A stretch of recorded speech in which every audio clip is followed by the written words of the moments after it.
All right, Tim.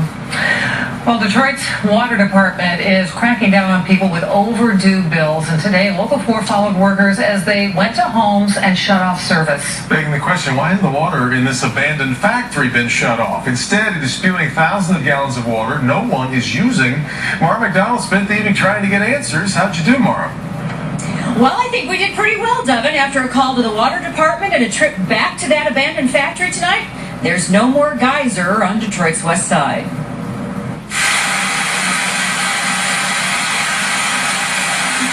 It sounds like a fountain, and it sort of is a makeshift one. Water gushing some 20 feet into the air from pipes in this old abandoned factory on Detroit's west side. A sharp-eyed neighbor tipping us off, wondering why residential customers are being shut off while this massive waste is ongoing. Tonight, after water department personnel told us they would check into the problem, the water was shut off. DWSD has come under fire from activists who say it's inhumane to turn off people's water. The problem is that many of those residential customers haven't been paying their bills for months, in some cases more than a year. But you want to cut off a working man or working family water with no notice because you're late, and that's the audacity you got to come on my front door? The utility is no longer willing to let the bills go unpaid, so shut-off crews are in the process of cutting them off. There have been issues with billing, some saying they never got bills or shut-off notices. Back here alive, the water department's new crackdown on these non-payers has even made it into the Detroit bankruptcy hearing. In court today, Judge Stephen Rhodes, who's quarterbacking all the Chapter 9 bankruptcy filings, called in the director of the Detroit Water and Sewage Department and wanted to know what was going on here, emphasized that there was a whole lot of bad press over this, and told him, you people need to do a better job of alerting people that they are going to be shut off. Devin Ruth, back to you. Well, we've been watching this now for some time, and I'm wondering, Mara, what are we hearing about the difference the shutoffs are making in bill payment, or are they making any difference? They are making a big difference, Devin. Sources telling us that, once those shutoffs come, all of a sudden people are coming down here, they are calling, and they're making arrangements to start on these bills. And the water department, we've had cases where we had a woman who hadn't gotten a bill for a year, and they just all of a sudden came and shut off her water. She didn't have the money available to pay the whole thing at once, but they are working on a payment plan, and they are trying to work this stuff out. Back to you. All right, Mara McDonald reporting live tonight. Another protest against water shutoffs in Detroit today. This time, some demonstrators from Canada joined the effort, picketing outside City Hall. Although the water shutoffs have been temporarily called on for the next 2 weeks, the Council of Canadians, a group of activists, showed up with free water for Detroiters who might need it. They called it water a human right. Residents who have had their water shut off in Detroit are finding some help from our neighbors across the border. Volunteers from the Council of Canadians brought 200 gallons of water across the river to help out today. The group hopes this fresh water will help families with everyday life and prevent a major health crisis. Hundreds of protesters also lined the streets with petitions filled with signatures demanding the city stop shutting off people's water. Residents from all over the city calling to say my water was shut off today, yesterday. The water department tells Fox 2 they are honoring the 15-day moratorium on shutting off water to delinquent customers. They continue to shut off water to commercial buildings and those homes with illegal hookups. Another group wants to help out Detroiters and get their water turned back on. The only catch, they have to change their diet. PETA is offering to pay off the water bills for 10 families if they change to a vegan way of life. That means no meat or any other animal products like eggs, dairy, honey, or soaps derived from animal fat. To apply, we put a link on our website, myfoxdetroit.com. The egg at 11 starts now. You don't want us, we don't want you. We won't spend our money where we not wanted at. This is definitely something that divide this and that, to show that they're not connected. Now, that's not the usual way people describe a farmer's market, but it's where this one was built that has some angry and demanding action. On the edge tonight, Grosse Pointe Park has been accused in the past of trying to keep Detroiters on their side of the border. But now, Grosse Pointe Park has a new farmer's market, but the location has some calling for a boycott of the entire city. Fox News' Andre Isom live in the newsroom now to explain. Andre. Well, one familiar face in Detroit is saying if you do not want Detroiters, then you should not get Detroit money. That closure along Kirchhoff is Detroiters not welcome, son. We all see that. We all see that. When you isolate a neighborhood, you will further destabilize it. We chose to move to Grosse Pointe Park because it was more progressive, and this is very anti-progressive and makes me feel like I made a huge mistake in where I decided to live. So what's in the center of this city council session? Good old Kirchhoff. It's one of the streets we use to get from pretty Grosse Pointe Park to the great city of Detroit, right? Well, wrong now. We want to cut the haves from the have-nots. If you look at the satellite photo of Grosse Pointe and Detroit, right at Alter Road, you can see the disparity. It's an elephant in the room. We got a new form of apartheid right now. We're going to wall off the city of Detroit, and that's crazy. Recently, GPP made some changes, yes? We are talking about these yellow barns. They were built for the brand new farmers market at Kirchhoff and Lake Point. It's been really good for our business. We've had a lot of foot traffic coming down here, a lot more people coming past Maryland, checking things out. I personally think it's awesome. Problem is, now you can't get from one side of the city to the other. They look innocent enough, but some people are calling them rude, crude, and racist. This is definitely something that divides this and that, like, you know, to show that they're not connected. You do not look at this as a racially motivated move. Not at all, not at all, not even a little bit. I think it's just something to bring the community together a little bit. I think what they trying to do is block that off for the bad people to come in. I don't think there's any ulterior motive. What some may see as just simple yellow barns, others see as barricades, an attempt to keep certain citizens out of a particular city. My girlfriend, she lives on Jefferson and Conyer, that she feels it's a way to deter black people from coming here. And I don't think that, I'm hoping that's not what their intentions are. Do you feel unwelcome? Kinda sometimes. Sometimes I still come here because it's like a better view of life for me. Political consultant Adolph Mongo is calling on Detroiters to keep your cash in your pockets and don't shop in Grosse Pointe Park. Now, if Grosse Pointe don't want Detroiters coming through Grosse Pointe Park, we don't need to spend our money there. We need to boycott them. City leaders did lend this explanation about the new fresh fruit and produce project. We would like a permanent market rather than these market booths. They are a work in progress. There's a lot of landscaping and changes yet to be made with them. The notion that we didn't try to reach out to Detroit administration is not accurate. We did.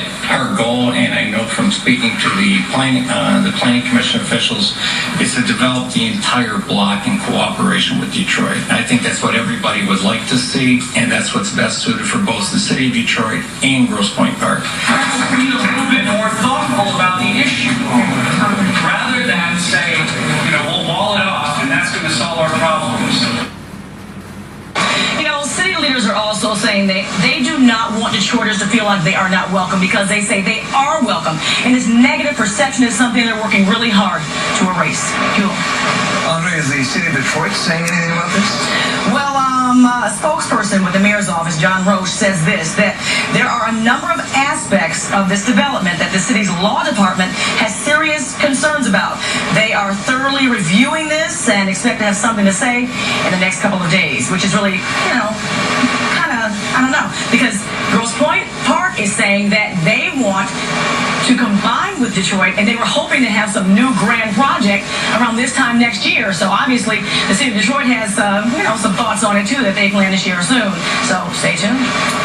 Indeed. Andre, thank you.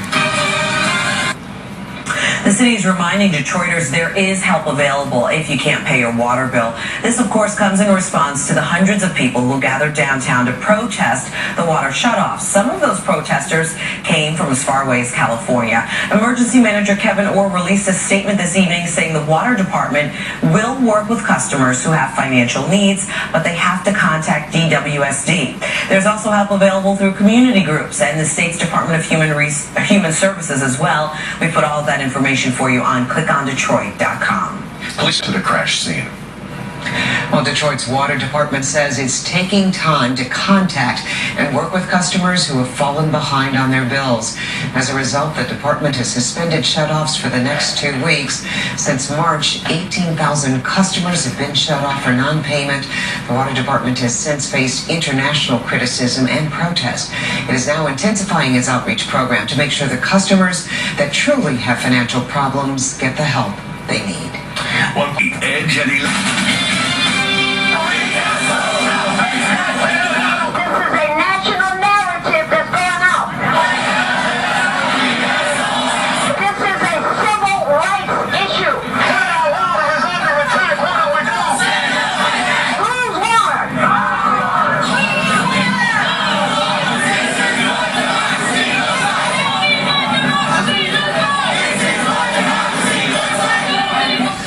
the protests, angry residents demanding that Detroit water shutoffs come to an end.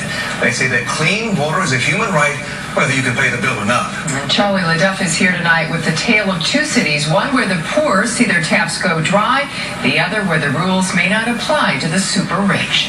Yeah, now this is not just about water, it's also about the public's money and how it should be used in this new thing we're calling Detroit.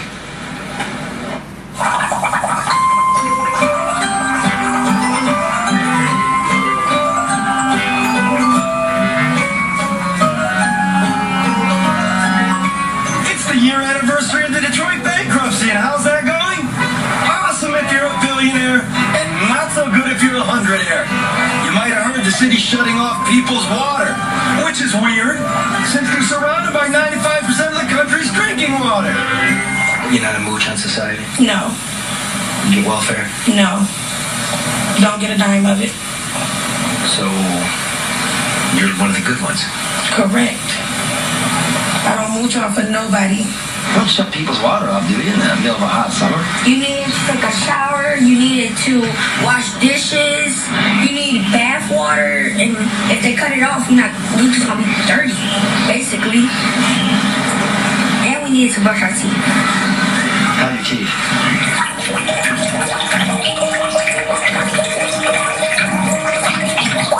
The city has stopped for a few days to give people a chance to come up with some money.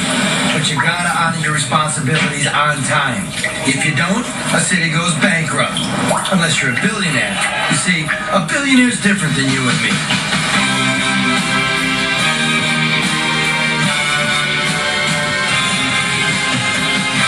Take Mike Illich, for example. He and his family own Little Caesars Pizza, the Detroit Tigers, and the Detroit Red Wings. If you don't like sports, you can always gamble or see a show at his wife's casino downtown. The family's invested millions in downtown Detroit, and that's a great thing, because NAFTA hasn't worked out so well around here. And you don't care about anything but making money, there will be a giant sucking sound going south. But in return, the taxpayers giving the Illiches millions of dollars in corporate welfare.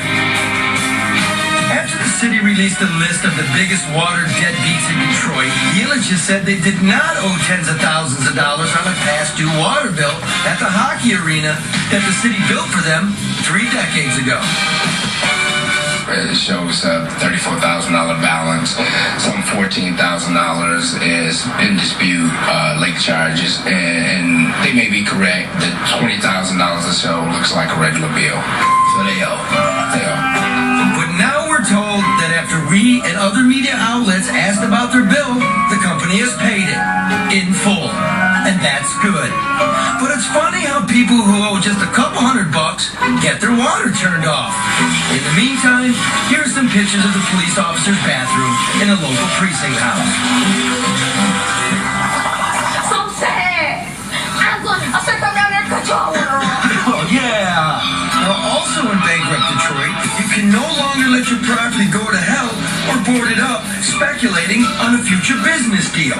But now the Illich family admits that for years they were secretly buying up property in this downtown neighborhood and letting it go to hell to keep speculators out with the hopes that they could buy it all up for cheap and one day build a new hockey complex. Now, Mike's son, Chris, the president of Village Holdings, explained to the Detroit News that the family just had to let their property fester. Otherwise, the rest of it would have gotten too expensive to buy up. It's been painful not to be able to develop some of that property because every time we made a move, the price for the other property would shoot way up. But we had to wait, and that hurt. Hey, Chris. How bad did it hurt, Chris? You feeling better now, Chris? And so now the new hockey arena is coming. Total cost? About $800 million if you include the interest, and you always got to include the interest. Most of the stadium will be financed with public money. Diverted downtown business taxes that are supposed to go to, wait for this one, public schools. The state absolutely guarantees it'll make up any shortfalls to the schools with your money. Money that could have gone to your schools. In the meantime, the Illich family will get to keep all the revenue and rent the stadium for $0 a year for up to 95 years. We don't have enough money for books, but who the hell doesn't love hockey? Now again, development's a great thing. People being downtown's a great thing. No doubt Detroit needs them. But in bankrupt Detroit, the schools are insolvent, overcrowded, and underachieving.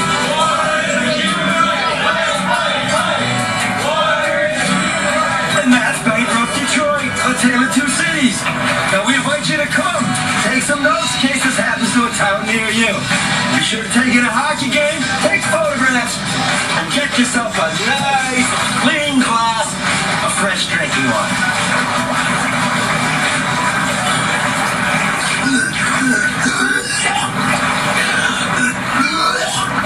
Tastes like a sewer.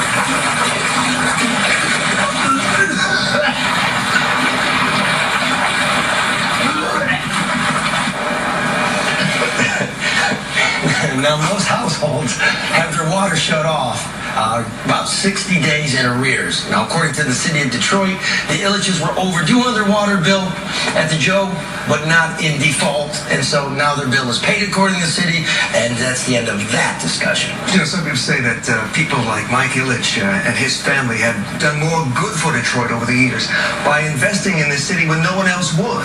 And that, yeah, maybe they may owe $20,000 here and there to the water department, but as you see, they can write that check very quickly in less than an hour. Yeah, it's been also a rap on them where they've been loath to write those checks on time. And as you saw, the Cass corridor kind of went to pot.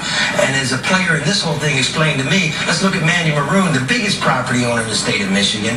He offered to build the bridge with all of his own money, and we wouldn't let him do it. And the player says to me, the difference is he doesn't have a world title. There's a concept in Washington and New York called too big to fail. You have to wonder if there's a concept in Detroit called too rich to pay. Yeah, and there's also, the number to remember here is 50. Last school year, 50 school districts in this state finished with a deficit. And next year, Detroit's public school will have $50 million less in revenue than they did this year. So the question is this the best use of the public's money? Do we invest in people as well? Now, I'm just a reporter here. The community has to decide that. Indeed it does. John, thank you. Thanks, Charlie.